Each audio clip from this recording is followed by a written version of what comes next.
बचपन में चलना सीखा बिना डर के, लेकिन आज कुछ करने में डर रहे हैं। तब सफलता पा लिया लेकिन आज नहीं पा रहे हैं। काफी मेहनत करते हैं और फिर हार मान जाते हैं, ये बोलकर कि मैंने बहुत मेहनत की लेकिन सफलता नहीं मिल रही है। इसलिए आज आपके लिए सफलता का गुरु मंत्र लेकर आया हूँ। सफलता का गुरु मंत्र।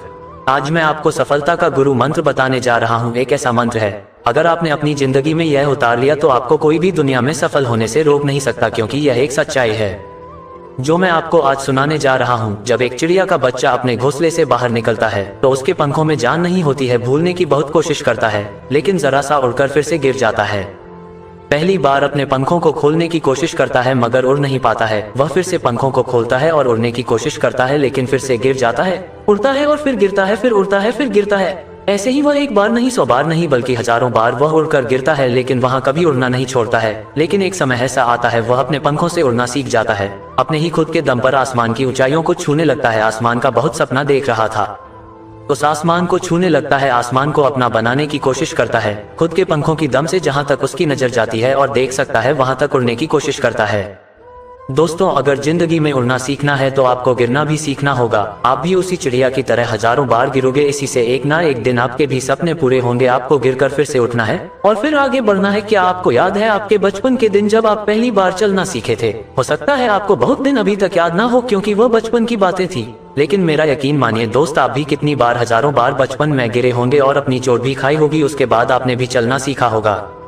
आखिरकार आपने अब चलना सीख लिया। चलना है क्या? आज तो आपने दौड़ना भी सीख लिया। आज तो आप दूसरे लोगों के साथ भी कदम से कदम मिलाकर आगे चल सकते हैं, आगे बढ़ सकते हैं। ये सब इसलिए हुआ क्योंकि उस टाइम पर बचपन में आपने चलने की अपने मन में ठान लिया था और वह आज तक सफल रहा है। आप जिसकी वजह से चल रहे हैं, जरा एक बात सोचिए, वह बचपन अब जा चुका है। आपने उस समय जो सपना देखा था चलने का, वह आपने उसी समय पूरा कर लिया था। कई बार करने के बाद आप अब चलने लगे हैं और भागने लगे हैं। आप भी बड़े बड़े लोगों की तरह बड़े बड़े काम कर सकते हैं, उनके बराबर भाग सकते हैं। अब आप काफी बड़े हो चुके हैं, इसीलिए आपके अंदर अब डर भी बढ़ गया है, क्योंकि आज के समय में कोई भी इंसान अपना खुद का नया काम शुरू करता है तो उसे उसमें गिरने का डर भी होता है।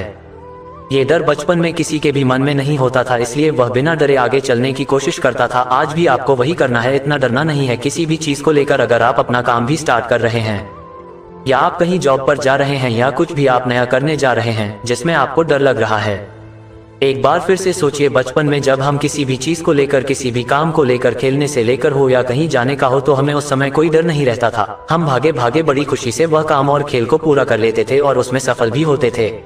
कितने ही ऐसे हैं, वह आप भी जानते हैं, कि सारी बातें जिन्हें हम आसानी से पूरा कर लेते थे बिना डरे, अपने सभी काम को हिम्मत से आगे बढ़कर करते थे। और आप थोड़ा समझदार क्या हो गए, बड़े क्या हो गए, हम तो ना समझ से भी बेकार जिंदगी जीने लग गए हो। अगर आज भी तुम्हारे अंदर वह समझदारी का भूत सवार है तो मेरी एक बात याद रखना, दुनिया में कोई भी इंसान इतनी आसानी से सफल नहीं होता। ठोकरें खानी पड़ती है, गिरना पड़ता है, लोग आपका मजाक भी उड़ाएंगे। हाँ, सब कुछ आपको सहना सीखना होगा। अगर आप इन छोटी छोटी बातों से डरने लग गए तो आपको सफलता कैसे मिलेगी? आपको बस इतना सोचना है, अगर कुछ भी हो जाए, कोई भी आपको डराए, कोई भी आपके काम के बीच में आए या कोई आपका मजाक क्यों ना होना है, आपको उन सबको इग्नोर करना है और बिना डरे अपने काम को, अपनी गोल पर फोकस करना है और आपको अपनी मंजिल तक पहुंचना है। ये जो सब आपको ठोकरें लगती हैं, जो लोग मजाक उड़ाते हैं, यही जो आपके जीवन में छोटी छोटी प्रॉब्लम आती है, यही आपके एक एक कदम को मजबूत बनाती है, आपको चलना सिखाती है और यही आपको एक दिन दौड़ना सिखाएगी। दोस्तों, मेरी एक बात हमेशा जरूर याद रखना कि उड़ना है तो गिरना भी पड़ेगा और दौड़ना है तो आपको चलना पड़ेगा और सफल होना है तो आपको लड़ना भी पड़ेगा। आज की हमारी life story in Hindi motivational कहानी यहीं पर समाप्त होती है। आपको सफलता का गुरु मंत्र कहानी कैसे लगी हमें जरूर बताएं। साथ में हमें कमेंट करके ये बताएं कि आपको कौन सा इसमें लाइन अच्छी लगी। और दोस्तों, अपने दोस्तों के साथ में है ये शेयर जरूर करें। साथ में ही आपको यहाँ पर सब्सक्राइब करने का भी ऑप्शन मिलता है।